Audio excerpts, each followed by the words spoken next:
Hello future doctors. तो कैसे हैं आप लोग? उम्मीद करता हूँ बहुत सही होंगे आप लोग। तो आज मैं इस वीडियो में बात करूंगा कि नीट या जेई के पोस्टपोन के बारे में। जो केसीईटी का एग्जाम हुआ है उसके होने के बाद बहुत सारे लोग ऐसा कह रहे हैं कि अब जो है नीट का एग्जाम होके रहेगा। ओके, तो देखो सबसे पहले इन सब की बात तो करूंगा, उसके पहले मैं आपको एक चीज बताना चाहूंगा कि ट्विटर पे एक बहुत बेहतरीन चीज आई है। वो क्या है कि जेई के जितने भी एस्पिरेंट हैं उन्होंने क्या मतलब मीम्स बनाए जेई को लेकर, राइट। लाइक किसी ने ऐसा पूछा कि someone asked to an IITians, right, कि which is your favourite song, तो उसने बोला अजीब दास्तां है ये। फिर उसके बाद ठीक ऐसा एक और क्वेश्चन पूछा गया आईआईटीएन से कि what is your favourite food, तो उसने बोला पाव भाजी।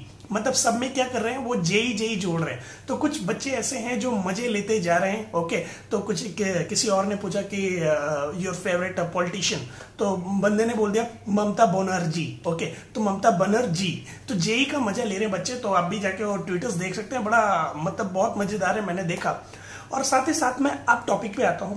तो नीट का जो टॉपिक है ये है कि पोस्टपोन। तो पोस्टपोन से रिलेटेड बात करूंगा। सबसे पहले मैं बात करता हूं केसीईटी के एग्जाम की कंडक्शन की।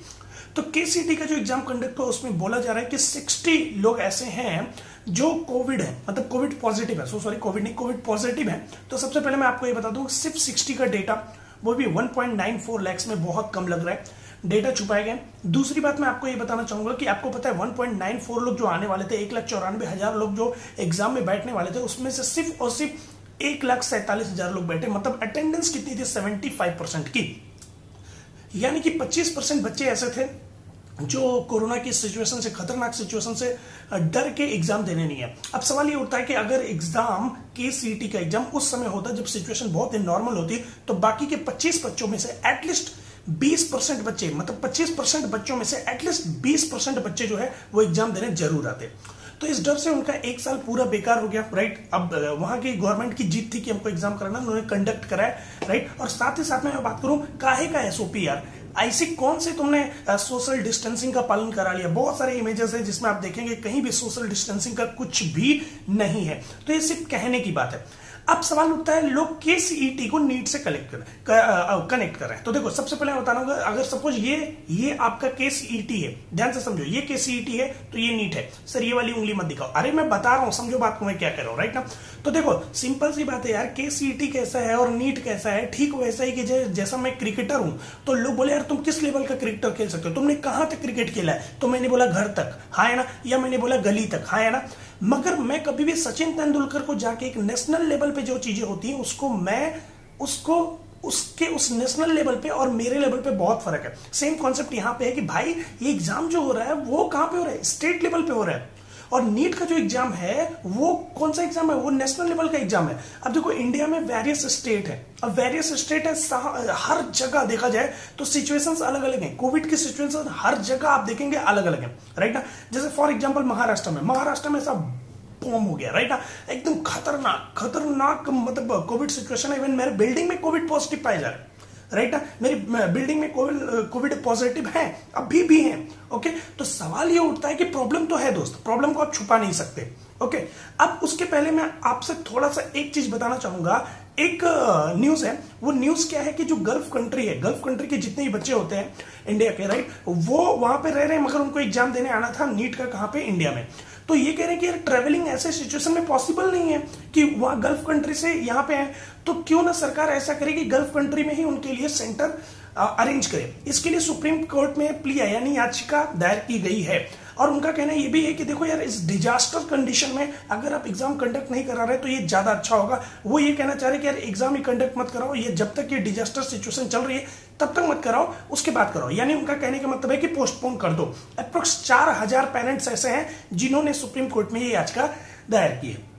अब सवाल ये उठ रहा था, मैं आपसे बात कर रहा था कि बताओ स्टेट वाइज देखा जाए, आप एक बात बताओ कि रोज इंडिया में अप्रोक्स 55,000 केसेस रोज के रोज आ रहे हैं। अब मैं बेसिकली बिलोंग करता हूं कहां से? मैं रहने के लिए तो मुंबई में रहता हूं। तो मुंबई में अगर कई बच्चे सोच रहे कि चलो 13 सितंबर तक सब कुछ अच्छा हो जाएगा, मतलब यहाँ का लोकल जो है वो चलने लगेगा। तो लोकल चलने लगेगा तो एक बात बताओ, क्या लोकल में गर्दी नहीं होती? गर्दी मतलब होता है भीड़। मैं आपको एक अपना पर्सनल एक्सपीरियंस बताता हूँ। मैं डोंबिवली में रहता हूँ और मैं जब मुंबई की तरफ जाता हूँ, राइट, या थाने वगैरह में जा रहा हूँ, तो ऐसे सिचुएशन में एक स्टेशन होता है, जितने भी लोग मुंबई के हैं वो जरूर कमेंट बॉक्स में लिखेंगे, एक मुंब्रा करके एक स्टेशन है।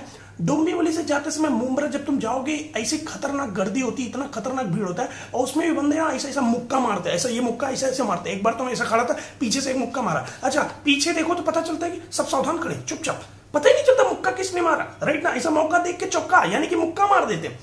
अब सोचो ऐसी गर्दी में कौन सा बच्चा एग्जाम देने जाएगा, वो भी इस कोविड सिचुएशन में। आपको पता है बहुत से लोग यार जॉब करने नहीं जाएंगे, क्यों? क्योंकि इतनी, अगर ट्रेन चला भी तो इतना खतरनाक भीड़ होने वाला है। भीड़ ना भी हो तब भी यार जो सिचुएशन है ना, वो देखा जाए तो आपके बीच का डिस्टेंस बहुत कम रह जाएगा। है तो वो ट्रेन ही ना, ऐसा तो है नहीं कि तुम्हारे अंदर घुसते ही वो फैल जाएगा, ऐसा नहीं हो सकता, वो उतना ही रहेगा। तो कॉन्सेप्ट ये है भाई कि तुम चाहे जितना एग्जाम करा लो, ये डिजास्टर सिचुएशन जो है, चाहे जितना एग्जाम कराओ, केसीटी कराओ, केईएम कराओ, मगर इस डिजास्टर सिचुएशन में नीट का होना बहुत बोल सकते हैं इम्पॉसिबल जैसा लग रहा है, मतलब पोस्टपोन तो करना ही पड़ेगा, राइट। ये हो गई बातें, मैंने आपको नीट के बारे में ये भी आपको बता दिया है। और कुछ अपडेट हो तो मैं आपको बता दूं। हाँ, तो वो जो गल्फ कंट्री थी, उस कंट्री में दोहा, कतर, ओमान, ये सब आते हैं, राइट। ये सारी चीजें मैंने आपको बताई। अब ध्यान से सुनना, इसके बाद जो कंक्लूजन कर लेते। कंक्लूजन ये है यार कि एक बात बताओ, जब एक स्टेट में 75% बच्चे को अटेंडेंस होता है, 25 नहीं बैठते, तो सोचो पूरी की पूरी कंट्री में क्या हो रहा होगा। अब मैं आपसे थोड़ी सी और बात करना चाहूंगा। Basically I belongs to UP. UP में पहले गांव में एकदम नॉर्मल सिचुएशन थी, मगर अभी कैसा है, हर गांव में 2-3 पेशेंट रोज निकल रहे हैं। एक बात बताओ यार, क्या घटने का कहां से तुमको दिख रहा है? कुछ भी कम नहीं होने वाला, सब चीजें क्या होने वाली है, ज्यादा होने वाली है। पैंडेमिक धीरे धीरे बढ़ता ही जा रहा है, कम होने का नाम नहीं ले रहा है।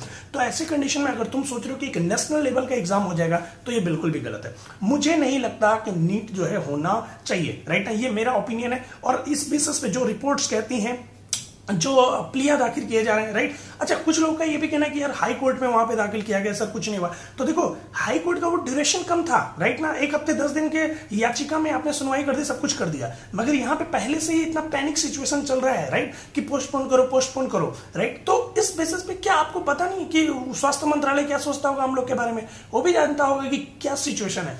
तो एकदम चिल मारो। मगर एक चीज बोलूंगा, हमेशा अपनी पढ़ाई को कंटिन्यू रखो, राइट। और पढ़ाई में बायोलॉजी से रिलेटेड कोई भी प्रॉब्लम हो, मैं अपना कॉन्टैक्ट नंबर दे रहा हूं, ठीक है, डिस्क्रिप्शन में, वहां पे मेरे से कांटेक्ट करो। तुमको कोई भी प्रॉब्लम हो रहा है, मेरे से कांटेक्ट करो। पोस्टपोन के रिलेटेड कोई भी प्रॉब्लम है, तुम पढ़ नहीं पा रहे, कुछ भी है, और बायोलॉजी से रिलेटेड कोई भी डाउट हो, कभी भी पूछ सकते हो। ओके, थैंक यू, धन्यवाद, थैंक्स अ लॉट, शुक्रिया।